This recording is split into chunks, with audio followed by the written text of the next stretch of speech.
Hello, for those who don't know, my name is Kat Barrel, and I wanted to take a few moments today to read a little story to you. This story was written by a friend and colleague where I work, Dartmouth Hitchcock Medical Center. Her name is Bonnie Barber, and she wrote this beautiful story to capture my thoughts about a journey through cancer. And a shorter version has been posted online, but I wanted to read the full version and to add in a couple of sidelines as I'm reading to acknowledge those who have been very, very important to me on my journey. This week marks an important time in my life. It was about 1 year ago this week that I was in the hospital and had a full hysterectomy, and it was found that I had cancer in a 4-pound tumor that was in my right ovary. And so that word cancer will always be in my medical record now. And I truly can say, honestly, that I am grateful for this experience. It has caused me to come to the edges of who I am as a being and to bring a new level of myself that I didn't know existed. So what I'm going to read to you here and the comments that I'm going to make, I'm not putting lipstick on a pig, as I like to say. These are true experiences.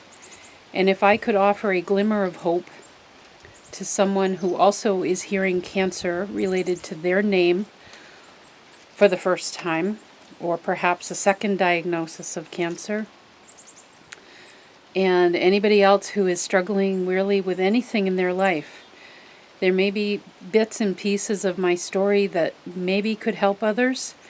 What I can say is this has been a divinely inspired journey. The things that I'm going to share, my brain couldn't have come up with those. I was very much in the moment, and things would just come spilling out of my mouth. And epiphanies would happen for me that my brain couldn't have possibly have made those up, because it was right in the moment and things just were said and thought and done that have made this a magical experience. So I believe that we all can experience this type of set of epiphanies if we choose to. But it's being open enough and courageous enough for yourself to give yourself that bandwidth to think differently. In the words of Steve Jobs, really getting outside of the box about what it means to have cancer or any other health condition, or any, having a divorce for the first time in your family, or needing to leave a spouse, or needing to get away from a dangerous situation. Give yourself that bandwidth to think about other options, because there's always more available than we typically make available for ourselves. So I'm going to read this story that Bonnie Barber wrote. Thank you, Bonnie. You do a beautiful job. And I'm going to add in some comments along the way. Okay? When Kathleen Kat Barrel walks the corridors of Dartmouth Hitchcock Medical Center, the large framed photos of Dartmouth Hitchcock patient stories always make her smile. As a DH marketing manager, Barrel spearheaded the Our Patients, Their Stories project and conducted many of the patient interviews. Developed in collaboration with DH photographer Mark Washburn and designer Aaron Knott. I'm going to add here that actually was Mark's baby, and I want to give him full credit. This is his idea, this Patient Stories project. She felt it was an ideal way to pay tribute to DH's patients and clinicians and share some of the wisdom gained from their medical experiences. Barrel never imagined, however, that someday she'd share her own story as an ovarian cancer patient. Her patient journey began in October 2016 after experiencing pressure in her side for 4 months, which Barrel thought was due to digestive problems. The Newport, New Hampshire resident scheduled an appointment with her DHMC primary care physician, Megan Adamson. Dr. Adamson thought it might be a fibroid, but she wasn't sure because she pushed in a certain spot and I just about hit the roof. It was very painful, says Beryl. But honestly, I was more worried that I might be pregnant. I thought, I can't be pregnant at age 46. True story. I really thought, oh my gosh, this would like turn our lives upside down. Adamson ordered a CT scan and an MRI, which revealed a 4-pound tumor. It was essentially the size of a bag of flour inside my right ovary, says Beryl. A review of the MRI report revealed septations, which Adamson describes as like dividing walls of tissue within the cyst. Thick septations or other solid material within a cyst is a more concerning feature. Adamson told Beryl that she would need to go to reception 3K to see Dr. Evelyn Fleming in gynecologic oncology at Dartmouth-Hitchcock's Norris Cotton Cancer Center. As a hospital employee, I knew that 3K was oncology, says Beryl. I was thinking, wait a minute, I'm not a 3K patient. That was a really defining moment of my journey. Realizing, okay, I'm going to 3K.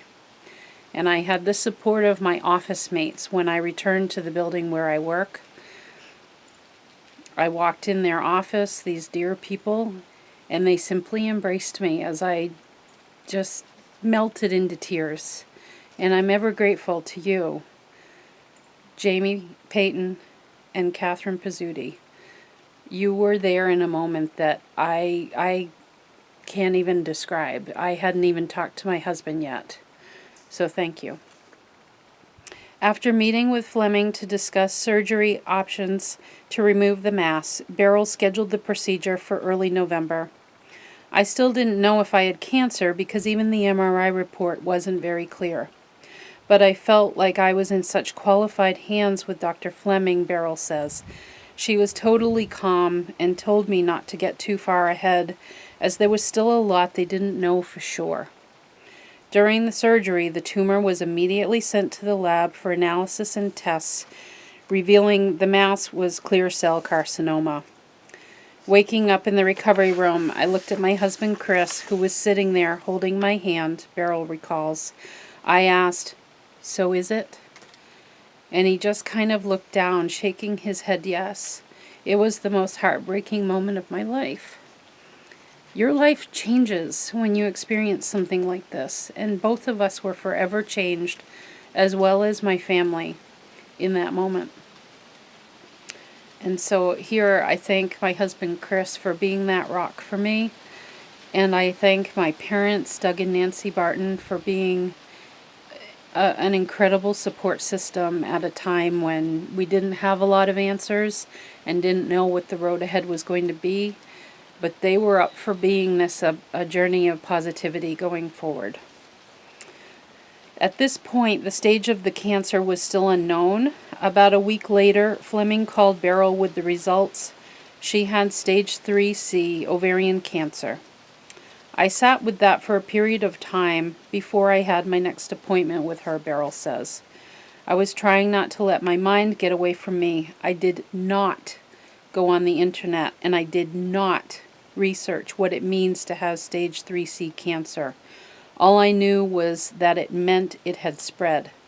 And here, what I want to say to people is it's not always helpful to you to have all the answers and to do all this research and to see all the symptoms and all the outcomes that other people have experienced.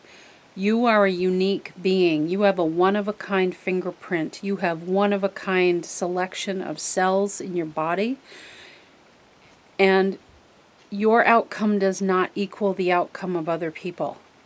So I didn't see that it was necessary at all, to go online and to research any of this or what clear cell carcinoma was. I just didn't feel it was necessary. So question for yourself, could there be times when information is too much information? And do you limit your ability as a creator of your experience if you're too busy, if you've got your nose too deep in other people's stories and other people's outcomes and statistics. You are not a statistic. You are an individual human being, and your chemistry is like nobody else. After sitting in the muck for a few days, Beryl began to formulate her cancer strategy. It was based in part on what she learned from Anita Moorjani's book, Dying to Be Me. Advice and wisdom she'd gotten from DH patient story interviews she'd done over the years, and from her own philosophies and beliefs as an intuitive and an energy healer. And here I want to give kudos to a person who has turned out to be, like a sister to me, really. Helen White, she lives in the UK. And Helen really has held my hand throughout this whole journey, walking beside me and just knowing intuitively the moments to inspire me. And I didn't know Helen at all, but she had put up a blog post for her own Spinning the Light blog post is what it's called. And there was some words in there that just really, she captured me in what I was going through. We didn't know each other. We only knew each other's names. And I wrote to her, and we proceeded to write to each other through Facebook Messenger every day going forward. And she is the one who suggested I read Anita Moorjani's book, Dying to Be Me. This is a game-changing kind of a book. It is a near-death experience kind of book. It is coming back from the brink and beyond. And the key point here is it made me see that anything is a possibility. Any and all possibilities always exist. And Anita came to that because of a near-death experience, because of seeing what's on the other side of experiencing that. And then she was miraculously cured. Her doctors are totally dumbfounded. They don't have answers. And what this told me is that medicine, I am a believer in Western medicine, by the way. I work for a Western medicine healthcare system. I love the hospital I work for, and I believe in the care they provide. I believe in the power of the medicines. But science doesn't know everything. They haven't figured it all out. And so when they talked to me about clear cell carcinoma, the little bit I let my doctor get out of her mouth was that, oh, it's aggressive and it's rare and it's this and that. These words like aggressive, rare, deadly, sometimes you'll read that. There was a time when other types of cancer, which are now well controlled, were also associated with those words. They use those same words to describe those kinds of cancers because they didn't know everything there was to know about them. And so don't let those words shut you down and just flush them.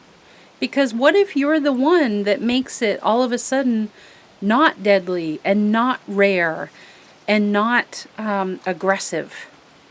What if you are where that buck stops? So this is all what came out of me reading that one book, which was my divine messenger was Helen White. She made that happen, and I'm ever so grateful to you, Helen, and for everything along the way. What a magical, divine sister you are to me. Okay, so back to this. When she met with Fleming to review her chemotherapy treatment plan, Beryl laid down some ground rules. I told her that I didn't want to know what symptoms I might experience or what my prognosis was, said Beryl, and I think that shocked her. When we had our first meeting with Dr. Fleming, Chris and I went together.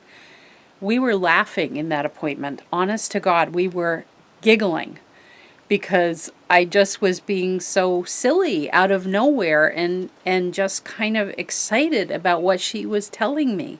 This was all just intuitively coming to me to behave in this way, like don't make it heavy. I kept getting that feeling.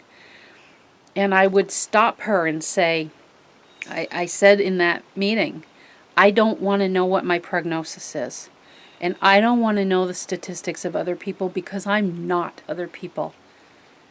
I am 46 and I am strong and I am a healthy person. And I have intuitive abilities that help me to see beyond what medicine and science can prove. I know there's more. And so she was a willing participant on this. She says, I was probably a little surprised when she initially told me that, about not wanting to know the prognosis. Fleming says with a laugh. She's so delightful.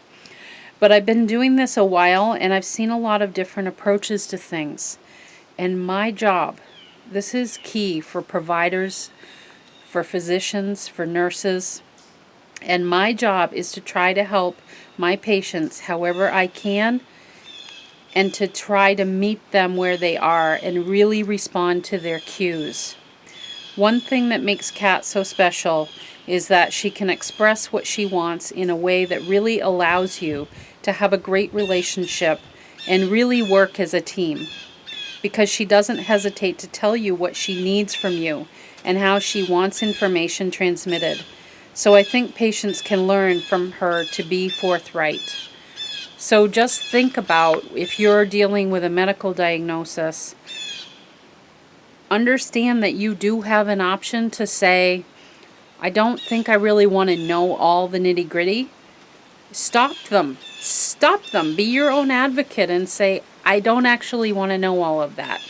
Because think about, if somebody tells you you have X amount of months to live, don't you have a time clock going off in your head? That is impossible to turn away from.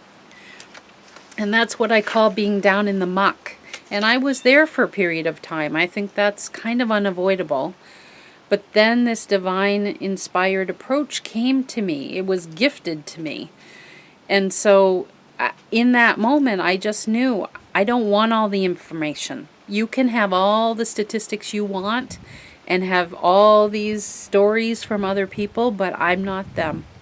So consider if it might be right for you to literally put your hand up. There's something about that that is very powerful when you're with a high-powered, highly educated, highly motivated physician, in particular, an MD. Put your hand up and say, excuse me, wait. I don't want to know everything that you want to tell me. Please only tell me what I need to know for my safety. I don't want to know about prognosis. I don't want to know about what everybody else has experienced. I didn't want to know about my chemotherapy side effects either. She barely got out one thing, and that was it. Okay, so I'll keep going here because I'm skipping ahead.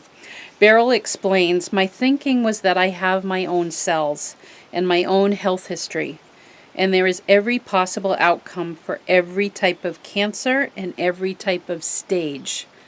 And here I want to say, Dr. Fleming confirmed the staging system is very outdated. She opened me up and literally told me, you have the most beautiful insides, Kat. The pathology report I read said gleaming, glistening, all of those kinds of words in it. And Dr. Fleming said, I have to categorize you as a stage 3C because they did find some of these cells in like 2 other lymph nodes. She took out like 26, I think. But she said, that's the same stage as somebody that I open up and I see cancer everywhere. So it's really an antiquated system. So again, I'm sending off a little trigger to you here, a little red flag. Don't put too much emphasis on the stage because it's not a fair system and it's not individual. And my case is not like every 3C case. It's not. But it's the best that the doctors have right now.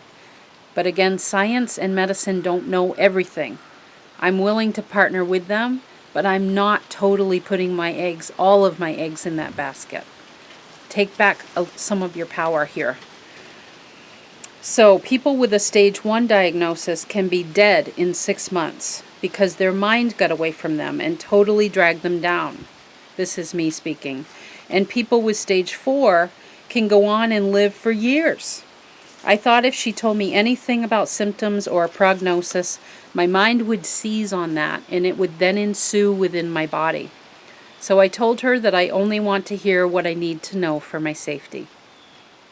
And that same mode of thinking applied to my coworkers, friends, and family. I had so many people trying to mother me at first and saying with a sad face, "Oh, Kat." People are probably thinking, she's going to die, and I just need to support her, and she must feel terrible. So I found myself resetting everybody, because if I start receiving that kind of energy response from people, then I almost feel like I have to fulfill that, like a mirror reflecting back. I had to tell people, I don't want you to feel bad for me, so no sad faces. No, no, no. Because what I truly felt was that the cancer showed up to bring me to my edges so that I could bring the very best of myself forward in this world. I wanted them to see me as strong and capable and already well. It's not helpful to the patient for people to automatically see us as less than what we are. It's that idea of the law of attraction. I wanted to focus on what I wanted the end result to be, and then that's what ended up happening. 9 months after my surgery and 4.5 months after completing 6 chemotherapy treatments, Beryl's CT scan and blood test numbers came back clear in August. It's pretty incredible how Kat got through all of this and how she continues to smile and be her lovely chipper self. Fleming says, Dr. Fleming. She found a way to bring joy and light to something that was really tough and emotionally very heavy. That's incredibly unique. And Dr. Megan Adamson added, I am continually struck by Kat's poise and enduring positive attitude. She faced with grace what is often a nerve-wracking time of uncertainty between getting the results of an abnormal test and coming to her final diagnosis. Her mindset and optimism have carried her through this journey. So this is the part coming up here that I really was not in the original article that was posted, that I really want to focus on here. DH Today, that's our internal publication at Dartmouth-Hitchcock, talked to Beryl at her DHMC office about what she learned on her cancer journey and what advice she has for other patients facing a similar diagnosis. So, first up is the port, which I still have in. Okay? When I went in to have my chemo port put in, I told the tech, and this is just funny, we are putting in a magical port today. And she said, oh, really? Calling it a magical port just came out of me, literally spilled out of my mouth. No one had ever said that to me. I almost shocked myself when I said it. I'm thinking to myself, I just said that. I'm thinking, where did that come from? So it was like intuitively letting myself be in this imaginary land where I could make this whatever I wanted to make it. And when I hear, since all this has happened with me, there have been people in my life who have received a cancer diagnosis, and some I've gotten to talk to directly and some I haven't. And I just want to say, you can make this journey whatever you want to make it. And I'm living proof of that. You have the ability to make this as fun or as light or as resetting. You know, it's like a body reset when you have chemotherapy. You can make it whatever you want. So the tech was so into it that when the doctor came in and she said, did you know, doctor, that we're putting in a magical port today? And she was not being condescending. She was right in the mix of it. And he said, well, that's awesome. And they just played along with me, and this is because I set the tone to keep it light. But again, divinely inspired, because I don't know where that came from, but it worked. And it really turned out to be a pretty nice experience. Once I was through that, I just sort of looked back in amazement. So, still on the port here, I call the port the Magi, because it delivers the gifts, and the gifts are those medicines through the chemo treatments. The port makes the delivery direct and absolutely not painful. So those of you getting a port, best thing ever. I still have my port and I love it. I have to keep it for a year. So I think maybe in March I get to have it out. It's such a joy when it gets accessed and flushed every 6 weeks. You just feel like everything is working. I have this part, it's like machinery in my body that is working beautifully. And the nurses in the infusion suite at Norris Cotton Cancer Center, you rock. They are amazing. And they give you those words like, oh, it's working beautifully. Like really, truly heartfelt. I can't say enough about Norris Cotton anyway. So, but you see, like categorizing the port as the Magi, it delivers the gifts to me, and I'm so grateful to it, and I still am to this day. I love my port. When it gets taken out, I'm going to ask to have it because it's a part of me, and I adore it. And it makes all of the chemo just so easy and quick and simple. You know, no IVs and all of that every time you go in. It's easy. So next up, the chemo. I call my chemo elixir treatments. Again, everything's a choice in terms of how you look at this stuff. Carboplatin is one of the drugs, and paclitaxel is the other one. Carboplatin is derived from platinum in the ground, and paclitaxel from the bark of the Pacific yew tree. Our natural response when the chemo is going in is this is gonna suck, and I'm gonna feel sick. I welcomed the chemo. Again, this was divinely inspired, all right? I rolled the red carpet out, literally, in my mind and in my heart as soon as those chemicals started going in my bloodstream. I was envisioning something very specific in welcoming them and opening this grand gateway. I envisioned wind blowing across a plain. Another time it was flowers opening that I watched on my iPad as the chemo was going into my blood.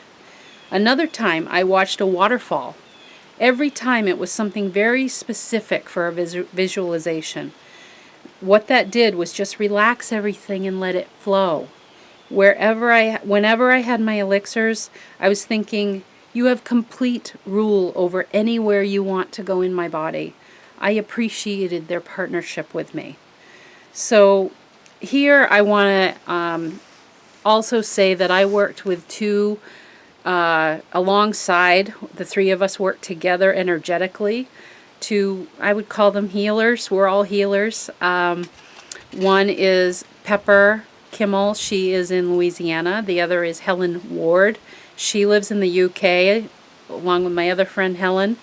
And we literally in real time, as those drugs were going in my bloodstream, would be working together to create this gateway, if you will, of energy, where the chemo could go anywhere because it was my partner. And I believe it was Pepper, who's very skilled at seeing sacred geometry in her intuitive ability. She was seeing that with, I think it was the paclitaxel, that has been in development since it was developed in the 1970s. And because of this energy stream that people have when they get these drugs, this is going to suck and I'm going to be sick and da-da-da-da. There's so many feelings around having chemo that the drug itself, what Pepper saw was that it sort of contracted and came down into a smaller molecular structure. And so the drugs were developed to work, okay? That's another key point. So in order to work, they would have to explode in the bloodstream. Hello, side effects.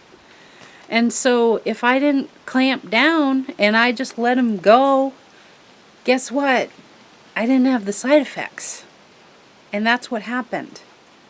I would say the worst of my side effects was some funky taste buds for a few days, which I'm sure I'm going to get into here. Yes, I do. Next part. I'm skipping ahead again.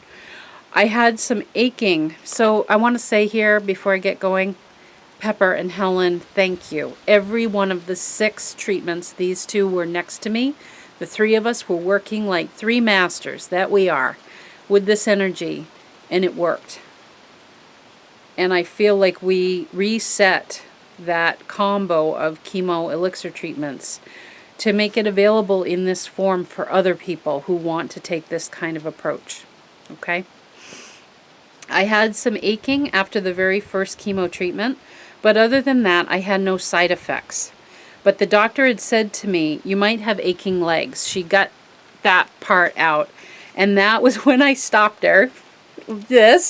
Stopped her from telling me more. But she got that much out, and sure enough, I had that aching leg side effect after the first infusion. But I never had another one because I flushed that thought. I was like, no, this ain't happening with me. So I also never had any nausea, not even slightly. I have 3 levels of medication that I credit Dr. Fleming's team for giving me. They set you up beautifully to be sure that you do not have to suffer with nausea, and I only took proactively what they asked me to take ahead of my infusion.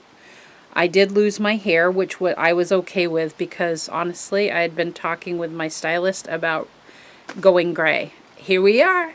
It happened, which I was okay with. That wasn't something I was trying to avoid, keeping my hair. I didn't mind that. All right.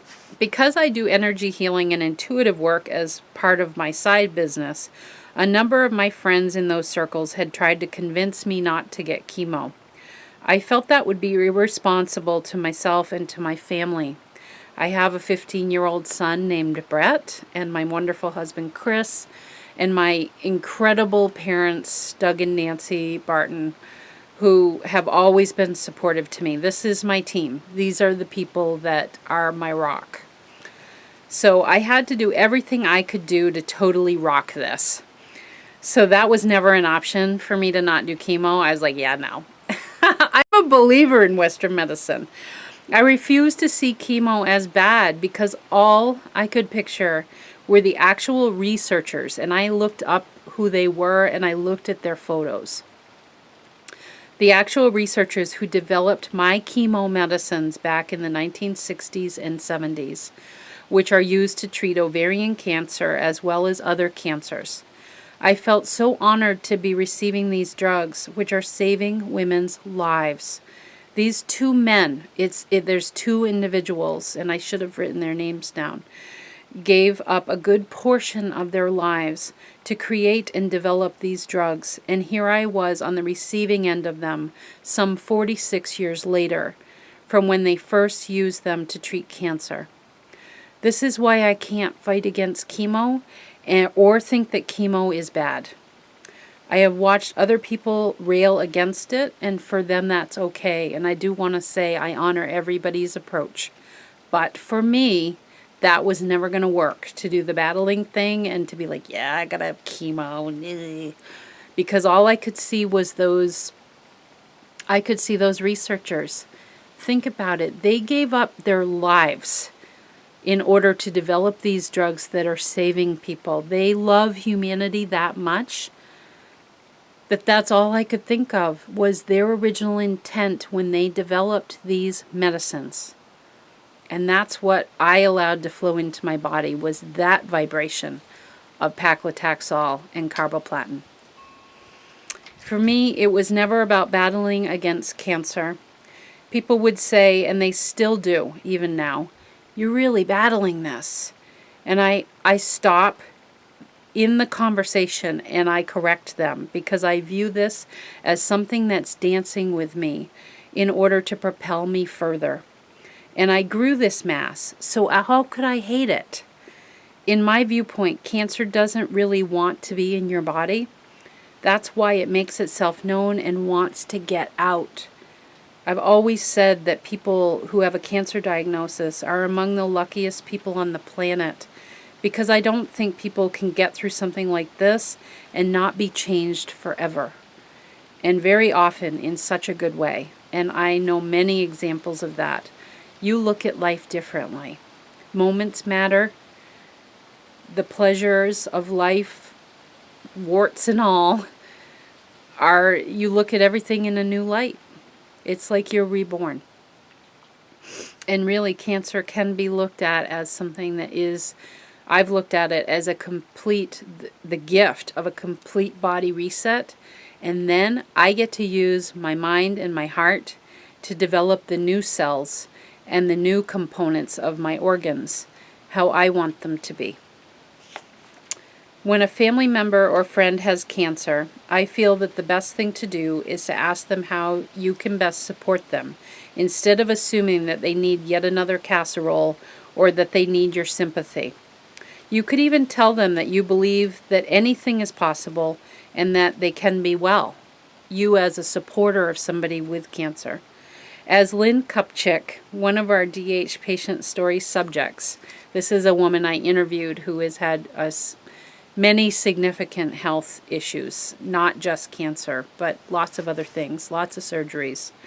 Cancer doesn't have to be a death sentence, and I recall her saying that in our interview. And those were the first words I thought of when I heard that I had cancer. As a supporter of someone you love, don't assume. Don't take that well-worn path, oh, woe is you, and my prayers are with you. It's well-meaning. But when people said that to me, I would stop them and say, I don't want your prayers. I want you to see me as already well, because in my mind, I already am. And I have been. And I never saw myself as sick, ever. So when people are like, oh, and you're sick, and I can't go, I just can't. It matters the way you look at yourself. This is, again, not putting lipstick on a pig or not being in denial. There is nothing about denial about this. I'm looking at it and saying, yeah, I had stage 3 ovarian cancer. I went through chemo. I was facing all of that head on. It's not denial. It's in the mindset that you want to bring to it. That matters. So if you think of yourself as sick, you're sick. But I think of myself as getting a full body reset. Do you see the difference? Okay, so they would sort of be taken aback, but it has to be driven by the person who is afflicted as to what they really feel will support them. So just ask, and just don't walk the same path that everybody normally does. So just ask, and don't walk the same path that everybody normally does, because there is another way to be supportive. As I found, it's okay to spend some time in the muck mentally during your cancer journey. It will pass. After my surgery, I didn't lie around, and I didn't push it too much either. I mean, I had a big incision on my lower belly with staples, and it wasn't comfortable. But I did get up. I did the same thing during the chemo. I went on about my life and didn't allow any of it to dampen who I am at my core. And if you work, get back to work. Whatever you can do, even if it's part-time, you've been given another chance, so make the most of it, and don't let yourself shrivel up into a little bitty shell. Don't contract, because then you lose your power. Then you lose the energy that is available to you. So I got back to work as soon as I could, like after 6 weeks. I went back and did, on the part-time disability, I did 30 hours a week. And man, I was soaking up every one of those minutes. I loved being with my people in my department. They are like a second family to me. And it's why I love Dartmouth-Hitchcock, and I love what I do. So thank you to my DH communications and marketing team, my family. You have just, you're part of my support team that I couldn't have done any of this without. I love every one of you. The best team I've ever worked in. So I am actually grateful to the cancer, because I am so much richer because of the journey. And that's not just words. It's not just me being Pollyanna about it. It's literally how I have felt even in those mucky times. I love this concept of living very much in the present, and I learned that through this journey. The idea that everything is a choice, that you can do Western medicine with some holistic and intuitive healing modalities side by side. Get the best of both. and that I can trailblaze and give people a new way to think about cancer. I cannot and will not demonize it ever. I can't say cancer sucks because it's brought out this other level of me that is not a warrior. In fact, it's made me softer, which I needed for me. I'm growing to truly love myself in a way I never have.